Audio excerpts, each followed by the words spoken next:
전기철도기사 필기해설 전기철도공학 8번째 편을 시작하도록 하겠습니다. 저는 채널을 운영하고 있는 마석차단장비 1호입니다. 자, 오늘 첫 번째 문제는요. 경간 60m, 굽의 3퍼밀로 전차선이 낮아진다면 전차선 높이가 5.2m인 경우 그 다음 전주의 전차선 높이는 얼마인가를 묻고 있는 건데 이 문제는 지난번에 나왔던 문제죠. 제가 지금 풀고 있는 게 2018년도예요. 18년도 3회차. 그리고 제가 지난번 강의했던 것 같은 경우가 2019년도 3회차인데 똑같은 문제가 이렇게 나오네요. 토시 하나 틀리지를 않고. 이런 문제가 계속 반복이 되면 좋은데 쉬우니까요, 일단. 그럼 문제를 한번 해보도록 하겠습니다. 자, 이 부분, 지금 이 부분이잖아요. 여기가 얼마냐면, 이 부분이 5200인 거죠. 이걸 해볼게요. 자, 여기가 5200이고, 이 경관이 60m잖아요. 60m인데, 여기서부터 이렇게 내려갈수록, 이렇게, 지금 이렇게 평행한 게 아니고, 이렇게 지금 낮아지고 있는 거예요. 전차선이, 자, 이렇게 구배가, 원래는 이렇게, 빨간색을 해볼게요. 이렇게, 돼 있어야 되는데, 이게 높이 자체가, 이제 변한 거죠. 높이 자체가 변해서 어쩔 수 없이 이제 구조물에 의해 가지고 전차선 높이가 이제 변할 수가 있거든요. 그래서 이제 다음번 요 높이를 구하게 되는 거잖아요. 그런데 이 부분에서 어떻게 계산이 되냐면, 이 부분, 요 경관에서 구배가 어떻게 되냐면, 3퍼밀. 1000분의 3이잖아요. 이걸 계산해 보게 되면, 제가 계산 한번 해보도록 하겠습니다. 이걸 계산해 보면 약 0.18m 정도가 나와요. 자, 그러면 여기 5200이었던 게 여기 얼마가 되냐면 이제 이걸 묻는 거잖아요. 이게 0.18m고 여기 5200인데 그러면 여기 5200을 하시면 5.2로 해야 되겠네요. 5.2. 그럼 요것만 빼주면 되잖아요. 그럼 0.18만 여기 빼주게 되면 얼마가 되냐면 약이라기보다 그냥 바로 나오네요. 5.02m. 이게 답이 되죠. 그래서 47번의 답은 2번이 되겠죠. 자, 이게 굉장히 쉬운데요. 제가 다시 한번 정리를 한번 해보도록 하겠습니다. 전차선 구배 같은 경우에 가급적이면은 변하지 않는 게 가장 좋은데요. 터널이나 교량 이런 데는 어쩔 수 없이 전차선 높이를 줄일 수밖에 없거든요. 이럴 때 이제 구배를 이제 적정 구배를 두게 되는데 지금 이 문제에서는 구배를 얼마나 뒀냐면 여기서 이 구배를 얼마 뒀냐면 경관이 60m인데 3퍼밀 3퍼밀은 제가 이렇게 1000m당 다시 한번 말씀드릴까요? 지금 퍼밀 같은 경우에 이렇게 생각하시면 돼요. 1퍼밀은 만약에 거리가 이렇게 있어요. 1m, 1km일 때 이 높이 변화가 이렇게 1m가 있다는 거예요. 1m. 그럼 여기 1퍼밀이에요. 1퍼밀. 1km당 높이 변화가 1m 있을 때 이게 이제 1퍼밀이라고 얘기를 하거든요. 그럼 여기서 계산하게 되면 이제 60m에 대한 것 뿐이잖아요. 60m에서 3퍼밀이기 때문에 이걸 계산해 보기에는 아까 제가 여기 답이 뭐였었냐면 0.18m. 이렇게 차이가 이렇게 변한 거예요. 여기 5200이 있던 게 여기 떨어져 나오면서 5.2로 바뀌게 된 거죠. 여기가 5.2가 되고 5.02가 되고 여기가 5.2인 거죠. 이 높이 차가 얼마냐면 0.18이었던 거예요. 18. 자, 이 문제 굉장히 쉽죠? 48번 문제를 보도록 하겠습니다. 자, 뇌의 파도장이 5마이크로세컨이고 전파 속도가 500m/마이크로세컨일 때 피력의 직선적 유효 범위를 묻는 문제인데요. 이 문제는 뭐냐면 일반적으로 우리가 전기기사 시험 볼 때 피력과 변압기 간의 거리를 묻는 문제 많잖아요. 그거를 묻는 문제가 아니에요. 자, 이렇게 제가 한번 그려볼게요. 자, 이 부분을 여기 접속점이라 하고 자, 이 부분을 이렇게 해서 여기를 케이블 그 다음에 여기 가공선이라고 할게요. 가공선. 이렇게 되면 우리가 여기다가 뭘 설치를 하죠? 여기다가 이제 피력기를 이렇게 설치하잖아요. 피레기 설치를 하고 이렇게 접지를 하죠. 이때 이 피레기가 그 직선적으로 보호할 수 있는, 이렇게 직선적으로 보호할 수 있는 이 거리가 얼마인지를 물어보는 거죠.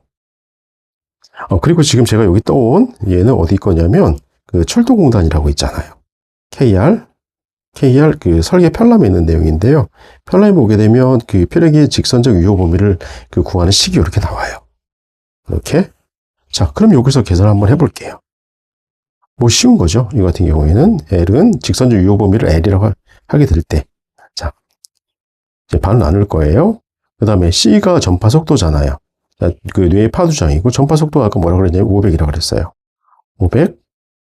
그 다음에 그 메타퍼 마이크로세크. 그 다음에 그 뇌의 파두장이 5 마이크로세크라고 했어요. 자, 그러면 얘는 이제 두 개는 소거되니까 길이만 남겠죠? 2에 2500. 그러면 여기 1250이 나오죠. 1250 메타. 여기 답은 그러면 얘가 되죠. 4번이. 자, 근데 우리가 그 뇌 파두장이라고 혹시 그 많이 들어보는 보셨죠? 제가 이렇게 한번 그려볼게요. 요거는, 요건 지우고, 요거는, 요 내용은 조금 알고 계셔야 되니까, 요거는 요렇게.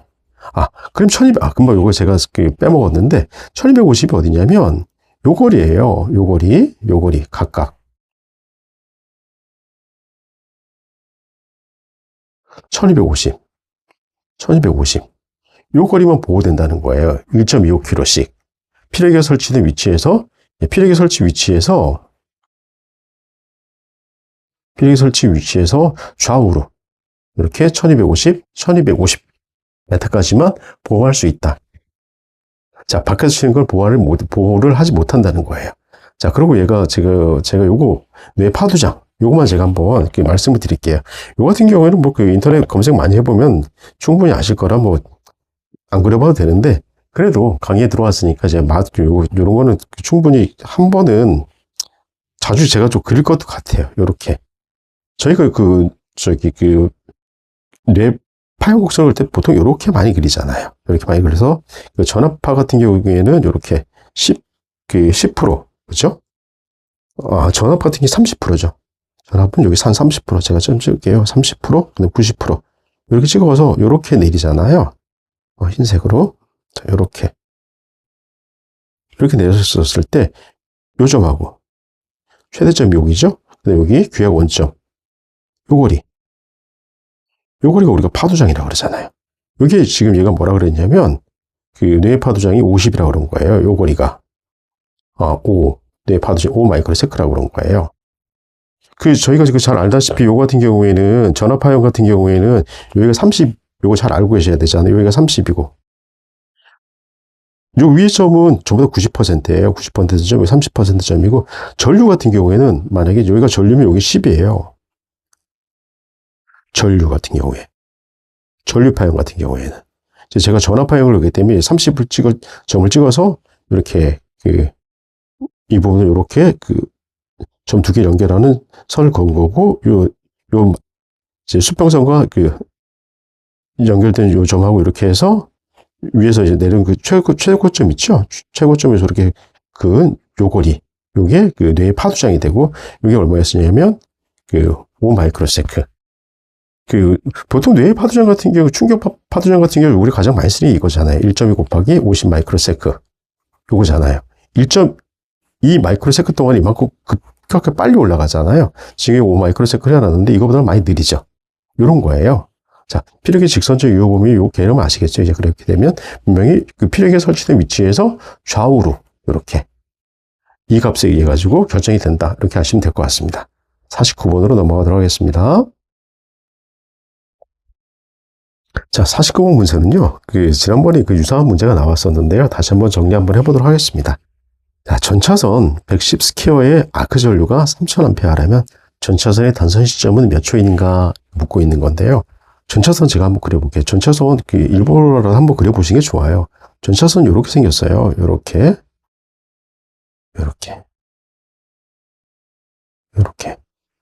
직경이 지금 이제 여기가 110이라고 그랬잖아요. 110 스퀘어짜리. 여기 직경 얼마냐면 12.34예요. 12.34. 이렇게 제가 마모가 된다 그랬잖아요.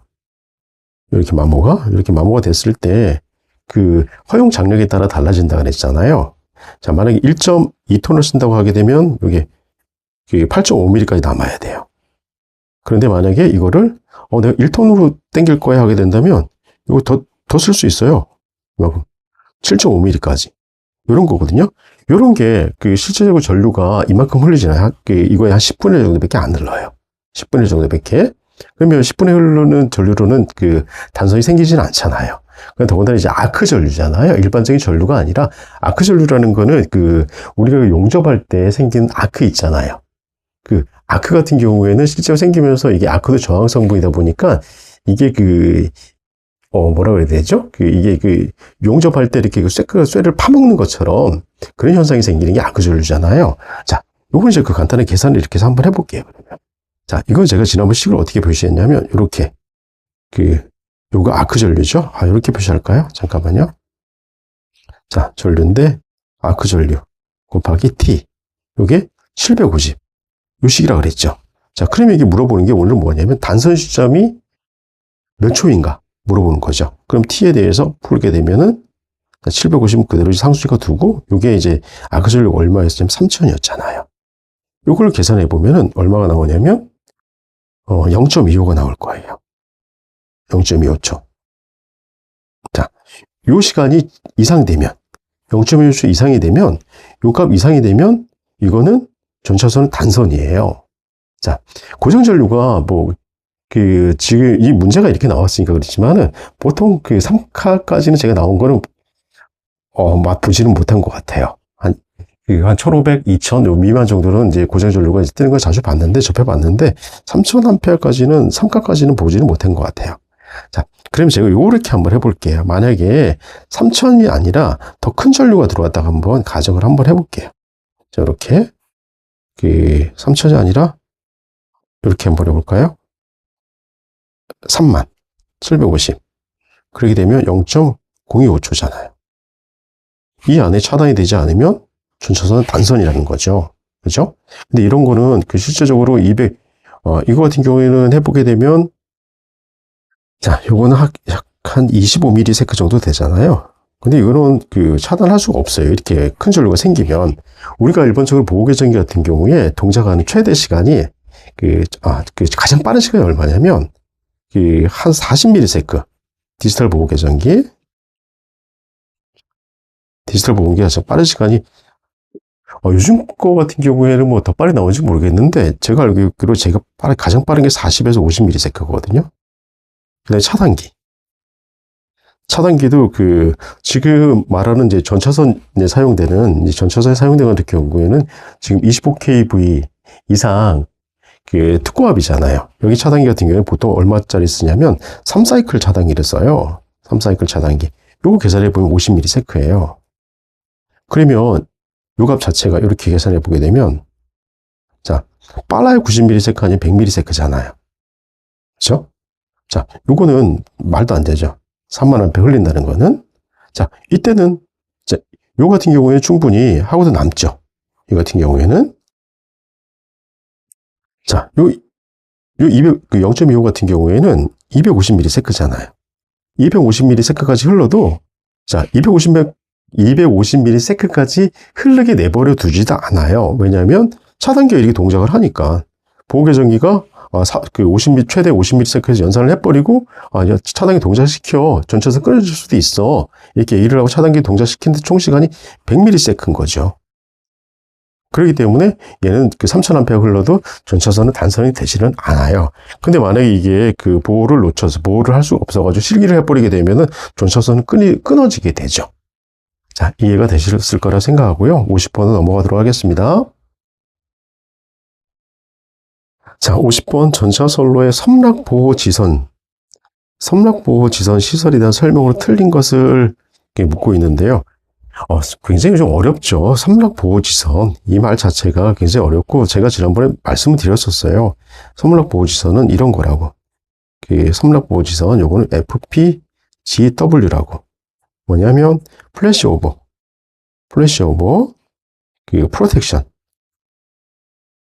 프로텍션 그라운딩 와이어라고. 요거 그 전기철도에서만 쓰는 용어다 보니까 실질적으로 한 번도 접해보지 못하셨을 거예요. 굉장히 어렵죠. 여기서 그 섬락보호지선에 제가 요 그림을 가져왔는데요. 요 그림을 가져왔는데, 요거 그 익숙하죠. 이 그림을 제가 한 2번 정도 사용했기 때문에 좀 익숙하실 거라 생각하고요. 여기서 섬락보호지선이 뭐냐면 요거예요. 요 부분, 요렇게. 제가 여기다가 잘못 표시했는데 그림을 그리면서 제가 잘못했는데 요거는 아니에요. 요 부분 아니고요. 섬락보호지선은 여기입니다. 여기 섬락보호지선이고 제가 여기다 다시 한번 써볼게요. FPGW 요 부분이에요. 요 간격이 얼마냐면요. 요 간격 여기 지금 여기 보게 되면 문제가 뭐냐면 약 2.5km마다 구분하여 접지장 25ohm으로 이하로 접지한다. 이게 틀린 말이에요. 절대 이렇게 하진 않고요. 이제 바로 여기 설명이 나오는데 어디가 나오냐면 자, 저런 보호 방식이 전차 선로에서는 이거 이제 PW 방식을 얘기하는 거예요. 약 1km마다 구분하여 접지장 15m 이하로 접지하고 이 말이 요거예요. 요 간격이 1km마다 이렇게 접지를 하는 거예요. 요 접지장 값이 얼마냐면 15ohm이란 얘기예요. 예전에 말하는 일종 접지 있죠. 요거 얘기예요. 지금 그러면 여기 틀렸잖아요. 여기 같은 경우는 말도 안 되잖아요. 2.5km 구분하고 접지장 25ohm을 한다. 완전히 틀리죠. 내용 자체가 틀리잖아요. 1km마다 구분하고 접지장 15ohm 이하로 접지한다. 그 다음에 이 중앙점에다가 보안기 설치한다고 말씀드렸죠. 제가 여기다 뭐라고 그때 말씀드렸냐면 여기다 이렇게도 얘기했었죠. 이 간격이 2에서 한 3mm 정도 된다고. 그래서 섬락이나 역섬락이 생겼을 때 여기에 3kV 섬락이 발생이 되게 되면 이게 이제 단락이 된다고, 이렇게 단락이 된다고 말씀드렸었잖아요. 그래서 이렇게 단락이 돼서 이렇게 변전소로 고정전류를 보내버린다고. 그렇죠? 가운데 지점에 설치해요. 만약 1km는 500m 되는 위치점에다가 500m 위치점에다가 0.5km 정도 되죠? 이 위치에다 보안기를 설치하는 거죠. 여기 써있는 그대로예요. 그 대략 중앙점의 보안기를 통해서 부급전선 또는 보호선에 제가 여기는 PW 보호선이죠. 그 다음에 이제 NF 부급전선에 이렇게 접속을 하는 거예요. 이렇게. 다만, 여기 정거장 기력 긴 경우에 2km까지 허용할 수 있다라고 했는데, 요거는 예외 구간이, 예외니까, 섬락 보호지선 자체도 어려운데, 예외까지 굳이 외워놓을 이유는 없을 것 같은데, 이 문제는 제가 보지는 못했던 것 같습니다. 자, 그 다음에 나머지 한번 볼게요. 가공 전차선들의 가압 부분 간의 이격거리 1.2m 이상으로 한다. 여기 쓰여있죠. 자, 가공 전차선과 가압 부분의 이격거리는 1.2m 이상으로 한다. 그 다음에 섬락 보호지선 지표상의 높이는 5m 이상으로 한다. 여기도 써있는 거, 어디 있죠? 여기지. 섬락 5m 이상, 건널목에서는 6m. 그 다음에 비전원 보호 방식의 전차선로에는 공용 접시선에 접속할 수가 있어요. 요거는 FPW 방식이라고 했잖아요. 요건 FPW 방식. 여기서는 공용 접시선에 접속할 수가 있는 거예요. 근데 뭐, 여기까지는 할 필요도 없죠. 이 전원 보호 방식의 전차선을 어떻게 1km마다 구분의 접지장 15m 이하로 접지한다. 이렇게 알고 계시면 될 것 같습니다. 자, 51번 문제로 넘어가도록 하겠습니다. 자, 51번 문제는요, 터널 C 종단에 설치하는 브레킷은 C 종점으로부터 몇 미터 이내의 위치에 설치해야 하는가를 묻고 있는데요. 이게 무슨 얘기냐면요. 지금 이제 가공전차선이 이렇게 여기까지는 들어왔잖아요. 여기까지는 이렇게까지 들어오다가, 그 다음에 여기서 가게 되면, 이제 터널로 들어가게 되잖아요. 이 터널로 들어가게 되면, 지상부에 있던 거하고 터널에 있는 전차선 동적 특성이 달라져요. 그렇기 때문에 가급적이면 터널 시단, 여기는 제가 시단으로 볼 수 있고 종단으로 볼 수 있잖아요. 만약에 이게 하선이라고 하고, 이게 상선이라고 이게 이렇게 올라가고 이렇게 빠져나온 다음 얘한테는 이게 시단, 얘한테는 종단이 되겠지 종단이 되는 거잖아요. 이때 이 시종점을 몇 미터 이내에 위치 설치함을 이제 원칙으로 하냐를 묻고 있는 건데, 요거는 5m예요. 요거는 무조건 외워주셔야 되는데, 자, 이 위치가 뭐냐면 요 리브 입구에서 요 거리 있죠. 요 거리가 5m라는 거예요. 5m? 요거는 무조건 외워두시면 되세요. 자, 요거에 대해서는 다르게 말씀을 드릴 게 없을 것 같고요. 자, 52번으로 넘어가도록 하겠습니다. 자, 52번 문제는 전기차 운전 속도에서 표정 속도를 구하는 문제예요. 표정 속도. 근데 이제 표정 속도를 알기 전에 뭘 먼저 아셔야 되냐면요. 이 평균 속도를 아셔야 돼요. 평균 속도. 요거는 제가 예전에 공부할 때 정리해 놓은 건데, 요거를 참고하시면 쉽게 그 이해가 되실 거라고 봐요. 자, 보겠습니다. 자, 예를 들어서, 요렇게. 여기, 요렇게 A역과 B역이 이렇게 있어요. A역과 B역이. 근데 이 거리가, 여기가 거리죠. 거리를 S로 이렇게 나눌 수 S로 둘 수 있죠. 근데 열차가 이렇게 열차가 이렇게 이동을 한다고 했었을 때, 이 시간이 T로 보게 되잖아요. T로? 그러면 요거는 속도는, 평균 속도는 요거잖아요. T분의 S. 요거예요. 저희가 물리시간에 배웠던 거 내용과 똑같아요. 요거는. 근데 뭐냐면, 요 T는 정확히 아셔야 될 게 뭐냐면, 실제 주행한 시간. 그 다음에 AB 역간 거리는 물리적으로 변하지 않으니까요. 요걸 아시면 되는데, 근데 표정 속도에는 뭐가 들어가냐면, 지금 A역에서 이렇게 출발해서 B역을 가잖아요. A역에서 출발해서 이렇게 열차가 이렇게 가는데, A역에서 정차한 시간을 고려하지 않는 거예요. 그때가 이제 완전하게 이제 우리가 아는 V는 시간분의 거리라는 요식 이외에 이 표정 속도는 이렇게 바뀌어요. 뭐냐면, 요거 외에 정차 시간. 여기 정차 시간이거든요. 요 부분. 정차 시간. 그럼 결국 표정 속도라는 거는 정차 시간에 의해서 좌우가 돼버리잖아요. 그렇죠? 그럼 이 식을 한번 찾아보도록 할게요.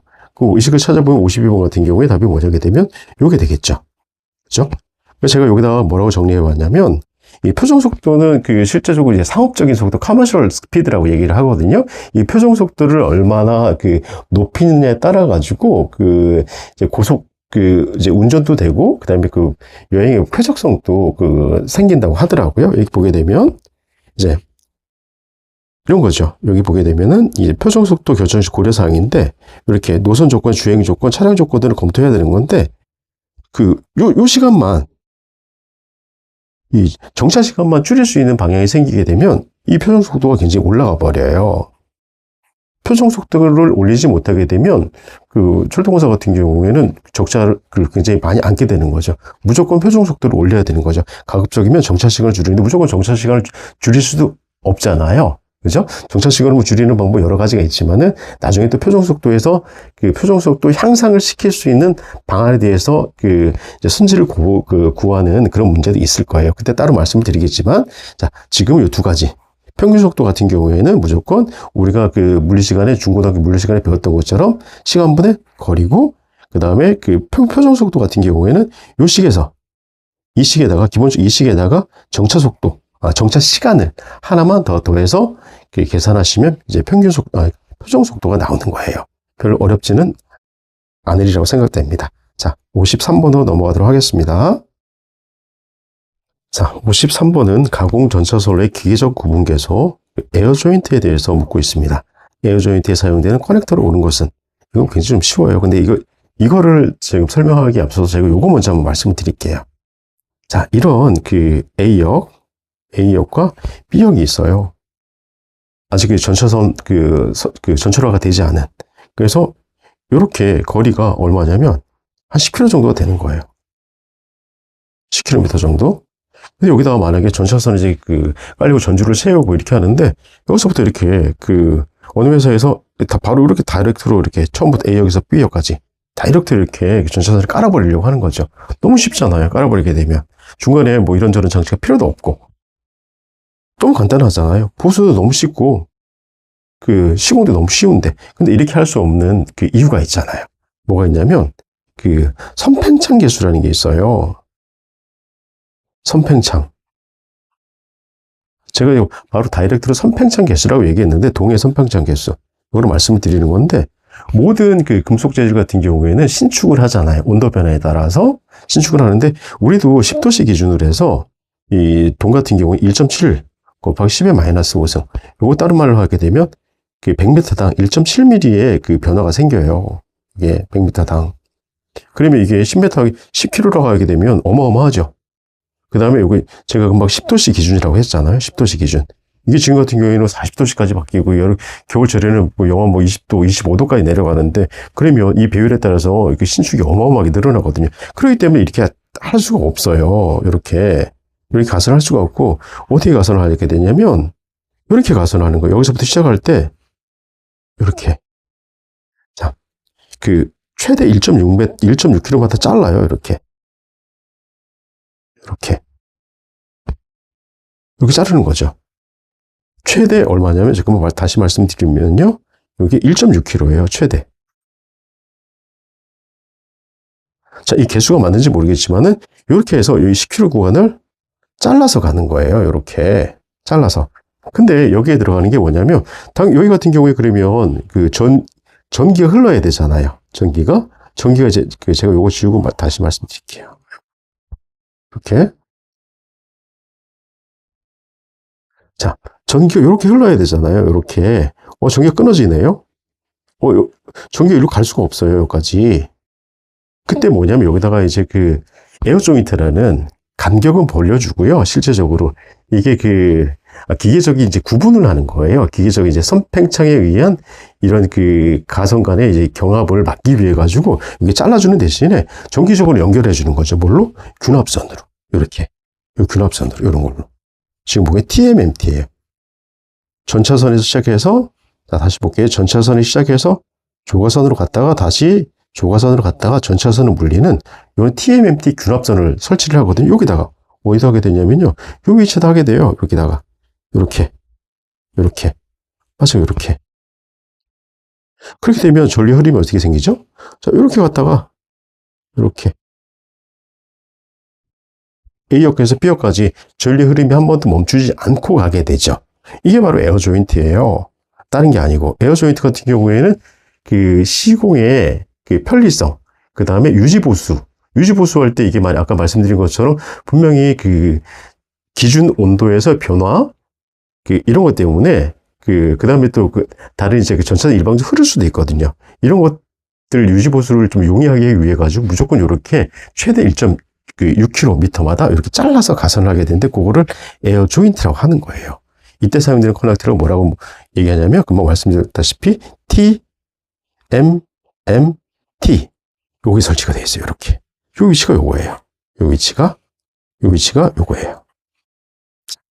자, 무슨 말씀인지 알겠죠? 그리고 제가 균합선 같은 경우에 지난번에 말씀드릴 때 MT 균합을 말씀드릴 때 시작점은 무조건 조가선에서 시작하는 전부터 이름이 된다고 말씀드렸어요. 여기도 마찬가지로 T에서 시작했죠. T에서 물 때 자, T, M, T 모든 건 다 그렇게 된다고 말씀드렸어요. 딱 하나.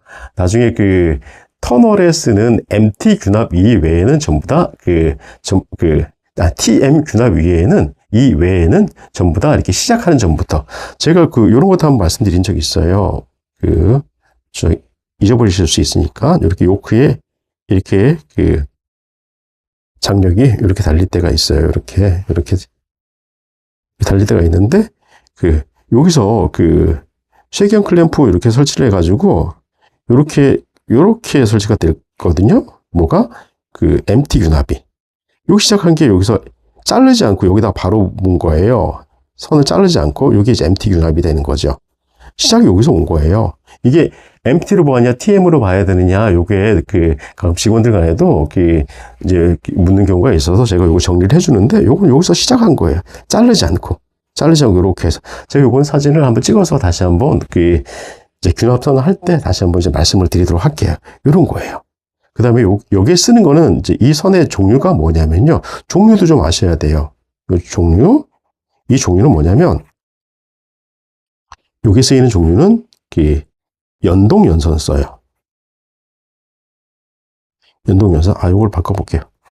자, 다른 색깔로. 자, 요거는 연동연선이에요.